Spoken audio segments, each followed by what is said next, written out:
It happens in life that sometimes we come upon something that is extremely attractive, very inviting, exciting, good, and we want to follow it. We want to be part of it.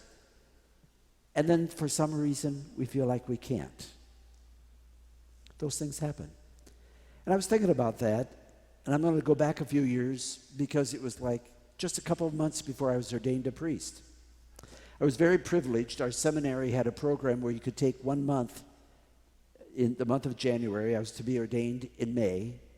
The month of January, spend the time in Rome. There was a course. And I found it to be a very good preparation for getting ready for ordination. But while we were in Rome, we were encouraged to really explore all of the city, all that it had to offer.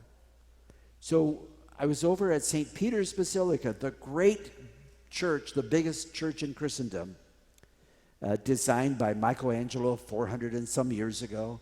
And we were exploring every niche, every piece of art, and we just took our time. And eventually we got up to the upper level. There's quite a large dome, but there's a landing at the base of the dome. And you can look down at the high altar, you can look everywhere, but you can also look up at the dome itself. And then we realized you can actually go up to the top of the dome. Up at the top of the dome is what's called the cupola. And it's open air, and it looks out over the whole city. It's 450 feet high. And to get there, there's a little stairway that goes inside the dome itself. There's like the outer shell of the dome and the inner shell. Remember, this is 450 years old. But they built it so that there's a little walkway that goes up, and it surrounds, it's very narrow, and the steps are even skinnier, and they get smaller as you go, and you walk up and you sort of lean as you keep on going. No handrails. But they said it's great when you get there. So we all started going up, and I don't know how far I got, maybe 10 steps, 15 steps, maybe as many as 20 steps, and my legs were starting to buckle underneath me. They were like rubber. And my head got kind of light, and I was as claustrophobic as I've ever experienced. And I just thought, I can't make it. I'm sorry about this. I wanted to go. I can't do it. So I have no choice but to turn around and go back down. And so I started turning around, and I realized it was a one-way stairway. It was so narrow, and all these other people were coming, and I'm trying to work my way around them, and I knew 2 words in Italian. Scusami, scusami, scusami. I don't think people were happy with me, but eventually I got out to the landing. And I stopped there, and I caught my breath, and I just waited, and it seemed like a long time.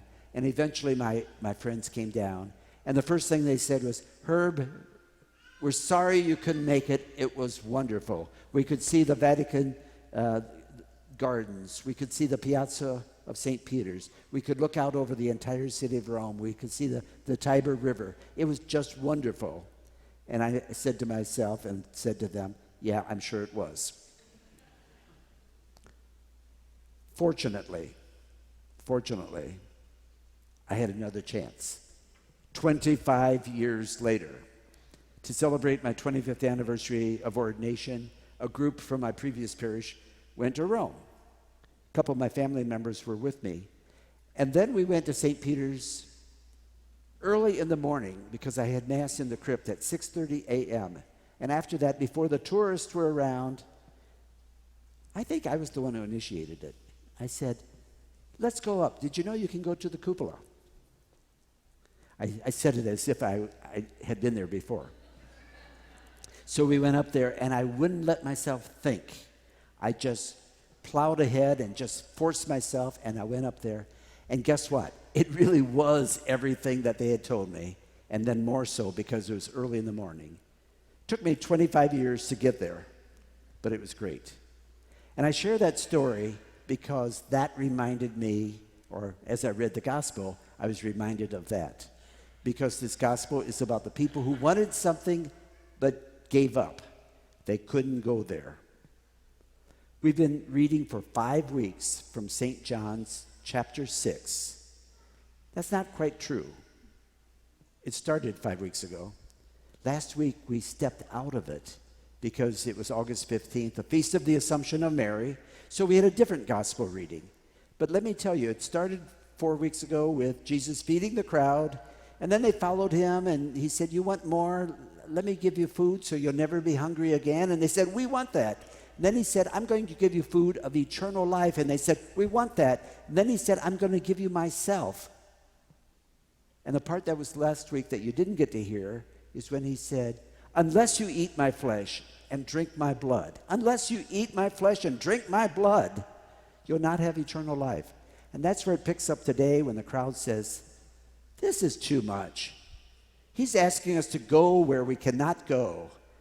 It's beyond our understanding. It's beyond our heart. We're just a step away from this." It's a very sad passage today. It really is. And I get the impression it wasn't just a couple of people who stopped following, but a large group of the followers who said, "This guy is telling us to eat his flesh and drink his blood. What does this mean?" So they gave up the chance, and their hearts were yearning for that relationship with the Father. Their hearts wanted eternal life, but to get there, they had to do something that was incredibly uncomfortable. And that brings us to where we are today, because what we need to understand is that invitation is still there, and we're still going up the steps, and we're still wondering if we can make it, or if we're going to turn around and leave, and maybe in 25 years try again. But the invitation says, "Be part of me." That's the challenge. When he says, "Eat my flesh and drink my blood," he's saying, I want to be totally one with you. I want to be in you. I want you to be in me. I want us to be one together, and because of my relationship with the Father, through me, you'll have that relationship. And this is what eternal life is. It's there. You just have to follow. You take the risk, and you say yes, even when it doesn't necessarily make sense. Now, we've had a very interesting thing happen in our church, this parish, but the church in general, in the last 18 months. And that is, we've had this pandemic, and we went through a period of time when absolutely nobody was able to come to church. And then lots of other people gradually started coming to church. And sometimes people said, "I got to get back to church because I miss the Eucharist. I can watch it online. I can be fed by the liturgy of the Word. I can feel kind of a sense of the community even. But it's not the same. I need to be one with the Lord." I also had one man tell me, in a very honest moment, he said, "I'm surprised I haven't missed it." And it was kind of a sad reckoning when he said, I guess I've been going on and don't realize, it doesn't mean that much to me. And I found myself very sad to hear that. A lot of people still are trying to struggle with the whole thing. And it's not just coming to communion and to receive communion. It's not just being fed. It's that invitation to come deeper and closer. It's like going up to the top so you can see the whole picture, and take it all in. It's being offered to us. In the second reading, the letter to the Ephesians, that wonderful line, you've heard it at weddings. "And this is why a man leaves father and mother, and the two shall become one and become one flesh." And then St. Paul goes on to say, but I'm not really talking about a husband and wife. He said, I'm talking about Jesus and the church become one flesh. That's the Eucharist, to become that close with the Lord. That's our invitation. We have to be willing to keep on going in spite of all the obstacles along the way. Why would we turn back when it's offered so genuinely and so warmly to each of us?